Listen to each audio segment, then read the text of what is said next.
सभी भगवत प्रेमियों को हमारी राधे राधे। मानव जीवन का सर्वोत्कृष्ट फल सत्संग श्री भक्तमाल कथा के माध्यम से हमें मिलने जा रहा है। श्री भक्तमाल कथा के प्रधान श्रोता हमारे श्री प्रिया प्रीतम जी हैं। उनके श्री चरणों में प्रणाम करते हुए आइए आज के भक्त चरित्र का श्रवण करें। भक्त भीम कुमार और उसकी पत्नी। दक्षिण में वेंकटाचल के समीप कूर्म ग्राम में एक कुम्हार रहता था। उसका नाम था भीम। वह भगवान का बड़ा भक्त था। साधारण लोगों को उसकी भाव भक्ति का कुछ भी पता नहीं था, परंतु अंतर्यामी वेंकटनाथ उसके प्रत्येक सेवा बड़ी प्रसन्नता के साथ स्वीकार करते थे। कुमार और उसकी पत्नी दोनों भगवान श्रीनिवास के अनन्य भक्त थे। इन्हीं दिनों भक्त प्रवर महाराज तोंडमान प्रतिदिन भगवान श्रीनिवास की पूजा सब सुवर्णमय कमल पुष्पों से किया करते थे।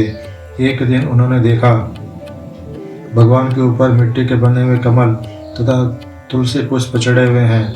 इससे विस्मित होकर राजा ने पूछा, भगवान, ये मिट्टी के कमल और तुलसी पुष्प चढ़ाकर कौन आपकी पूजा करता है? भगवान ने कहा, कूर्म ग्राम में एक कुम्हार है जो मुझ में बड़ी भक्ति रखता है। वह अपने घर में बैठकर मेरी पूजा करता है और मैं उसकी प्रत्येक सेवा स्वीकार करता हूँ। राजा तोंडमान के हृदय में भगवत भक्तों के प्रति बड़े आदर का भाव था।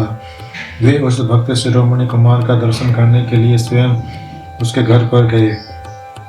राजा को आया देख कुमार उन्हें प्रणाम करके हाथ जोड़कर खड़ा हुआ। राजा ने कहा, भीम, तुम अपने कुल में सबसे श्रेष्ठ हो, क्योंकि तुम्हारे हृदय में भगवान श्रीनिवास के प्रति परम पावन अनन्य भक्ति का उदय हुआ है। मैं तुम्हारा दर्शन करने आया हूँ। बताओ, तुम भगवान की पूजा किस प्रकार करते हो? कुमार बोला, महाराज, मैं क्या जानूं भगवान की पूजा कैसे की जाती है?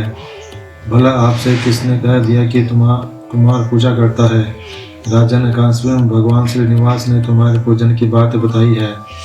राजा के इतना कहते ही कुमार की सोई हुई स्मृति जाग उठी। वह बोला, महाराज, पूर्व काल में भगवान वेंकटनाथ ने मुझे वरदान दिया था कि जब तुम्हारी की हुई पूजा प्रकाशित हो जाएगी और जब राजा तोंडमान तुम्हारे द्वार पर आ जाएंगे तथा उनके साथ तुम्हारा वार्तालाप होगा, उसी समय तुम्हें परम धाम की प्राप्ति होगी।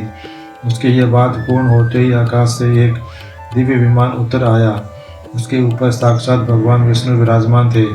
कुम्हार और उसकी पत्नी ने भगवान को प्रणाम करते हुए प्राण त्याग दिए तथा राजा के देखते देखते वे दोनों दिव्य रूप धारण करके विमान पर जा बैठे। विमान उन्हें लेकर परम धाम वैकुंठ को चला गया। आज के हमारे भक्त चरित्र का वर्णन इतना ही। कल हम एक नए भक्त चरित्र के साथ श्री प्रिया प्रीतम जी के समक्ष प्रस्तुत होंगे। आपको हमारी राधे राधे।